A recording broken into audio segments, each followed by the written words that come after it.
বন্ধুরা, আমি চৈতালি চৈতালি ন্যাচারাল ভ্লগের পক্ষ থেকে সকল বন্ধুকে জানাই আমার আন্তরিক শুভেচ্ছা। বন্ধুরা, আজও আমি ঠাকুর শ্রী রামকৃষ্ণ এবং শ্রী শ্রী মায়ের কথা বলবো। আজকের আলোচ্য বিষয় হলো বিপদ এলে কি করবেন। হ্যাঁ বন্ধুরা, শ্রী শ্রী মায়ের অসাধারণ কিছু কথা এবং বাণী শুনতে বন্ধুরা প্লিজ আমার চ্যানেলের এই ভিডিওটি আপনারা একটু দেখুন। আশা করি আপনাদের খুবই ভালো লাগবে এবং অনেক কিছু জিনিস আপনারা জানতে পারবেন শ্রী শ্রী মায়ের কথা। তাহলে শুনুন।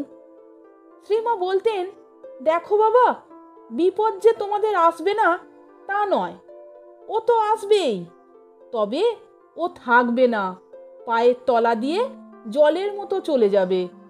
যখন দুঃখ পাবে, আঘাত পাবে, বিফলতা আসবে, তখন নিশ্চিত যেন আমি তোমাদের সঙ্গে রয়েছি।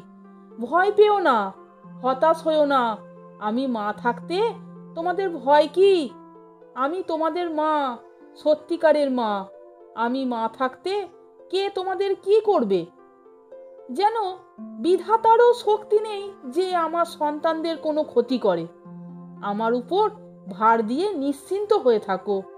আর সর্বদা যেন যে তোমাদের পিছনে এমন একজন রয়েছেন যিনি সর্বদা রক্ষা করছেন এবং করবেন, যেন তোমাদের মা রয়েছেন। শ্রীমা বলতেন, আপাত দৃষ্টিতে কোনো ঘটনাকে খারাপ মনে হলেও তার মধ্যে ভালো কিছু লুকিয়ে থাকতে পারে। তাই তিনি যে কোনো পরিস্থিতিতে ভেঙে না পড়তে বলতেন। ঈশ্বরের কথা, ঠাকুরের কথা স্মরণ করে নিজের কর্ম করে যেতে বলতেন। মা বলছেন, ঠাকুর বলতেন, ছিপ ফেলে বসলেই কি রোজ মাছ পড়ে? অনেক মাল মশলা দিয়ে একাগ্র হয়ে বসলে কোনোদিন বা একটা এসে পড়ল, কোনোদিন বা নাই পড়ল।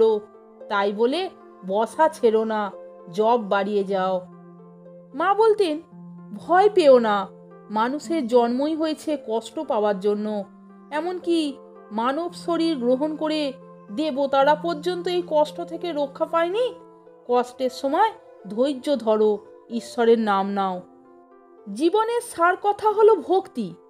ভক্তির সাহায্যে সব অসম্ভবকে সম্ভব করা যায়। সবাইকে সমানভাবে ভালোবাসো। যাকে ভালোবাসো তার থেকে কিছু দাবি করো না। যদি তুমি দাবি করো তাহলে কেউ তোমাকে বেশি বেশি করে দেবে, আবার কেউ কম দেবে। তখন কি হবে? যে বেশি দিচ্ছে তাকে তুমি বেশি ভালোবাসবে। এর ফলে তোমার ভালোবাসা সবার প্রতি সমান থাকবে না। শ্রী শ্রী মা আরও বলতেন, মনের দুর্বলতা নিয়ে অত চিন্তা করো না। এটা প্রকৃতির নিয়ম। যেমন অমাবস্যা পূর্ণিমা আছে, ঠিক তেমনি এটা এমনিই কেটে যাবে।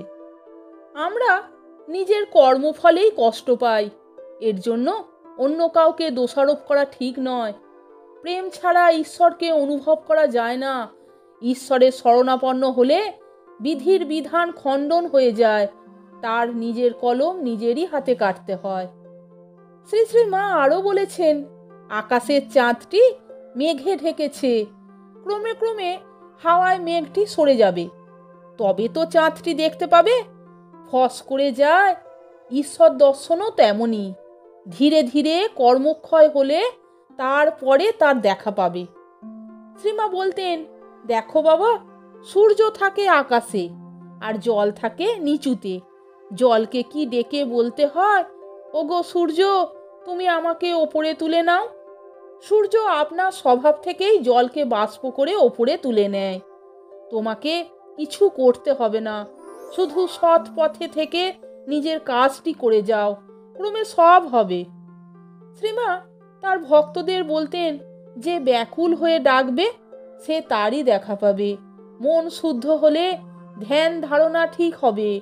আলস্য ত্যাগ করে ধ্যান জপ করতে হবে।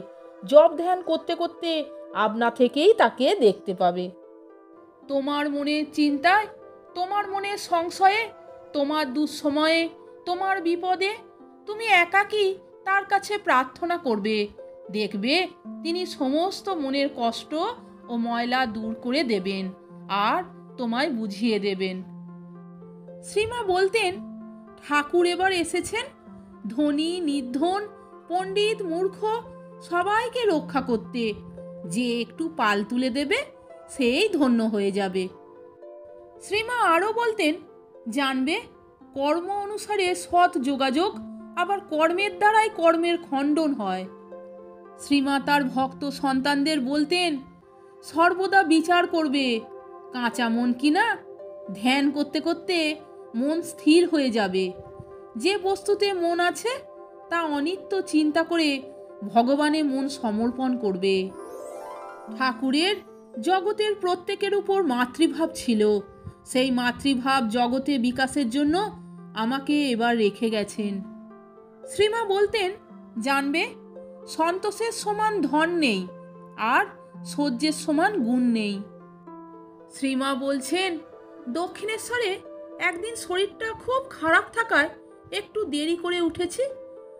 তখন রাত 3টেয় উঠতুম, পরদিন আরও দেরিতে উঠলুম।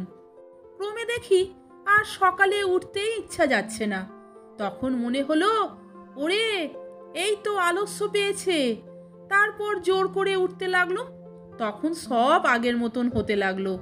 তাই আলস্য নয়, জোর করেই অভ্যাস করতে হয়। শ্রীমা তাই তার ভক্ত সন্তানদের বলেছেন, আলস্য ত্যাগ করে নিয়মিত ধ্যান জপ করতে, কারণ এটি ছিল আত্ম উন্নতি ও ঈশ্বর লাভের পথ। শ্রীমা বিশ্বাস করতেন, জপ ও ধ্যান মনের একাগ্রতা বাড়ায়, যা আধ্যাত্মিক পথে এগিয়ে যেতে সাহায্য করে। নিয়মিত অভ্যাস মানুষকে সংযমী করে তোলে এবং ইন্দ্রিয়ের দাসত্ব থেকে মুক্তি দেয়। শেষ অসুখের শেষাশেষি শ্রীমার শরীর খুব দুর্বল থাকায় আর বেশিক্ষণ বসে থাকতে পারতেন না, কিন্তু শুয়ে শুয়েই নিরন্তর জপ করতেন। মধ্যরাতেও সেবক দেখতেন, তিনি এক ডাকেই সাড়া দিতেন। জিজ্ঞাসা করলে বলতেন, কি করি বাবা, ছেলেরা ব্যাকুল হয়ে এসে ধরে, দীক্ষা নিয়ে যায়, কিন্তু কই কেউ নিয়মিত কিছু করে না। তা যখন ভার নিয়েছি তখন তাদের আমাকে দেখতে হবে তো, তাই জপ করি আর ঠাকুরের কাছে তাদের জন্য প্রার্থনা করি, হে ঠাকুর ওদের চৈতন্য দাও, মুক্তি দাও।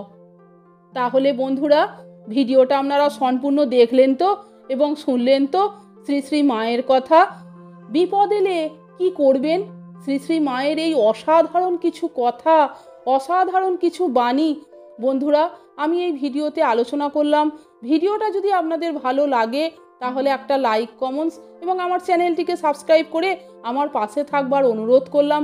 এই রকম আরও অনেক ভিডিও পেতে বন্ধুরা প্লিজ আমার চ্যানেলের ভিডিওগুলো আপনারা একটু দেখুন। ভালো লাগলে বন্ধুদের মধ্যে শেয়ার করে দেবেন। আপনারা সকলে ভালো থাকবেন, সুস্থ থাকবেন। আমি আবার আসছি পরের দিন অন্য কোনো ভিডিও নিয়ে। ভিডিওটা সম্পূর্ণ দেখার জন্য আপনাদের আমি অসংখ্য ধন্যবাদ জানাচ্ছি। জয় শ্রী শ্রী ঠাকুরের জয়, জয় শ্রী শ্রী মা, জয় মা শারদা, জয় মা জগদ্দম্বা, জয় মা জগজ্জননী, জয় গুরু, জয় গুরু, জয় গুরু।